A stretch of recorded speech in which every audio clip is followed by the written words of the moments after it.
సంకల్పంతో కూర్చుంటేనే ఇక్కడ వేదికను అలంకరించిన గురువులు కానీ మాతాజీలు కానీ చెప్పాలి.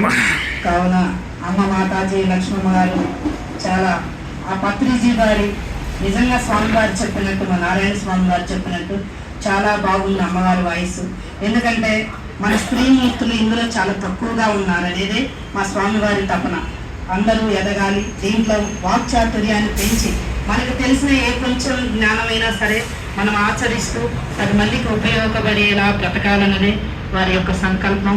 మరి అమ్మవారు మంచి సందేశాన్ని మరి వరమహాలక్ష్మి అమ్మవారి సన్నిధిలో మీ వాయిస్ని అందించినందుకు అమ్మ ఎంతో దూరం నుంచి మీరు వచ్చి ఈ వాయిస్ని అందించినట్టు, అట్లే మరి అమ్మవారు జ్యోతి అమ్మవారు కూడా మీ దంపతులు కూడా మరి ఇందులోనే కంకణం కట్టుకొని అంటే ఒక దీక్షలాగా మరి ఆ పత్రిజీ గారి వారసత్వాన్ని మీరందరూ నడిపిస్తున్నందుకు మన హిందూ మతంలో ఏ శాఖ అయినా చాలా గొప్పది.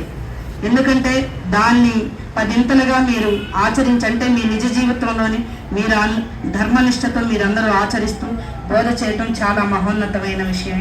కాబట్టి ఎక్కువ, ఎందుకంటే అందరికీ ఆకలి అనేది జీవుడు, ఆయన కూడా దేవుడే కాబట్టి ఎక్కువ సమయాన్ని తీసుకోను. మరి శ్రీనివాస్ గారు వారు చిన్న వయసులోని ఈ మార్గం వైపు మరి పయనించకంటే చాలా పూర్వజన్మ సుకృతమే ఖచ్చితంగా. ఎందుకంటే నేను కూడా చేయగలను అనుకుంటా, కానీ చేయలేము.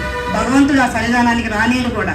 అంటే ఆ వాసనలు నీకు లేనప్పుడు, ఆ యొక్క దిశ వైపు నీ తపన లేనప్పుడు మీరు రాలేరు. కానీ ఇక్కడికి వచ్చి కూర్చున్నారంటే మీరు పూర్వజన్మ సుకృతం అయితేనే గట్టిగా చెప్పగలను. ఈరోజు నేను మహిళల్లో మరి నేను కూడా నా గురించి చెప్పుకోవాలంటే స్వామివారి వైపు అర్ధరాత్రులైనా సరే మేము ఈ ప్రయాణంలో ఉండగలటం నిజంగా ఆ మహాదేవుడు అనుగ్రహమే. మా యొక్క సద్గురుదేవులు వెంకటకోటి యోగిందుల వారు బ్రహ్మచారి, వారు చాలా మహోన్నతమైన శక్తివంతుడు. ఇప్పుడు పత్రిజీ గారు ఈ సమాజానికి, ఈ రాష్ట్రానికి, ఈ దేశానికి ధ్యానం ద్వారా వారి యొక్క వచనాలు అందించి శివైక్యం ఎలా చెందారో మా గురుదేవులు కూడా కొండమూడు ఆశ్రమం చాలా మహిమాన్వితులు. మీరు విన్నా కూడా తెలుస్తుంది. ఆయన అంటే ఆ కాలంలో ఈ మీడియా వ్యవస్థ ఇది లేదు. వారు కూడా అగ్రికల్చర్ ఎంఎస్సి చేసినటువంటి మహోన్నత మూర్తి. ఇందులోని మరి పెళ్లి లేకుండా వారు బ్రహ్మ ఋషి తత్వాన్ని పొందినటువంటి గురూజీ గారు మా గురువు గారు కూడా. కానీ నాకు పత్రిజీ గారు అంటే చాలా ఇష్టం. ఎందుకంటే వీళ్ళ గురించి చెప్పడం అని కాదు, ధ్యానం గురించి చెప్తున్నప్పుడు మన ధర్మాన్ని వారు కూడా కృష్ణతత్వాన్ని తీసుకొని కృష్ణుని భగవద్గీత సారాంశమే వారు కూడా చెప్పేది. ధ్యానం అంటే ఏదో డిఫరెంట్గా వెళ్ళిపోయి వేరే దిక్కుగా ఉండటం అనేది లేదు. అమ్మ ఇప్పుడు వినాయకుడి గురించి కూడా చెప్పింది. అంటే మన ధర్మంలో ఒక్కొక్కళ్ళు ఏంటంటే ఈ మఠాధిపతులు, మన పీఠాధిపతులు వాళ్ళు ఒక లైన్ తీసుకుంటారు. అన్నీ చెప్పలేరు, అన్నీ చేయలేరు. కాబట్టి ఒక సంస్థని స్థాపించేటప్పుడు వారు ఒక విధి విధానాలు తీసుకొని దేశానికి అందిస్తారు.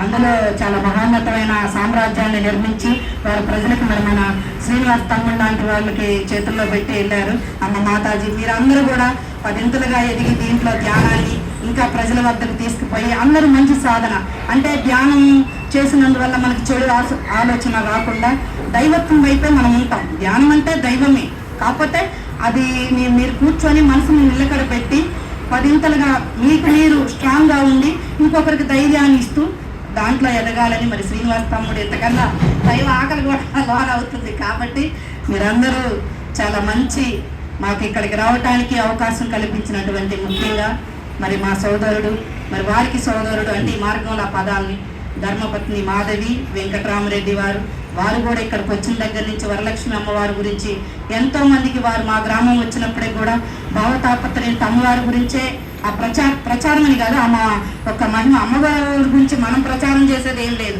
కానీ వారు ఎప్పుడు ఒకసారి రండి మీరు అమ్మవారు చాలా మహిమాన్వితురాలని చెప్తున్న నాకు ఆనందం వేసేది. కానీ ఆ అమ్మవారు ఏదో ఒక టైం అనేది ఇస్తుందేమో, ఈ రోజు ఇచ్చింది ఆ అమ్మవారు. అలాగే శ్రీనివాస్ సోదరుడు మరి వీరందరూ కూడా ఇక్కడికి వచ్చిన మీరందరూ కూడా మీ యొక్క కుటుంబాలు మా యొక్క గురుదేవులు వెంకటకోటి యోగేంద్ర వారి ఆశీస్సులతో చాలా దీర్ఘాయుషుగా సుఖ సంపదలతో అమ్మవారి అనుగ్రహాన్ని నిండైన మనసుతో మరి మైకు ద్వారా విన్నవారు కానీ, ఇక్కడున్న పెద్దలు, ఈ దేవాలయం నిర్మించిన ట్రస్ట్ వాళ్ళు కానీ, ఈ ధ్యానాన్ని నడుపుతున్నటువంటి వారు కానీ అందరూ కూడా మా యొక్క సద్గురుని దేవుని కరుణా కటాక్షాలు, మా నారాయణ స్వామి వారి ఆశీస్సులు, వారు దైవ జ్ఞానంలోనే 25 ఏళ్ళుగా ఉంటున్నటువంటి వారు అందరికీ మీ అందరికీ ఆశీస్సులు అందాలని నిండైన మనసుతో వేడుకుంటూ అమ్మవారిని తీసుకుంటున్నాను.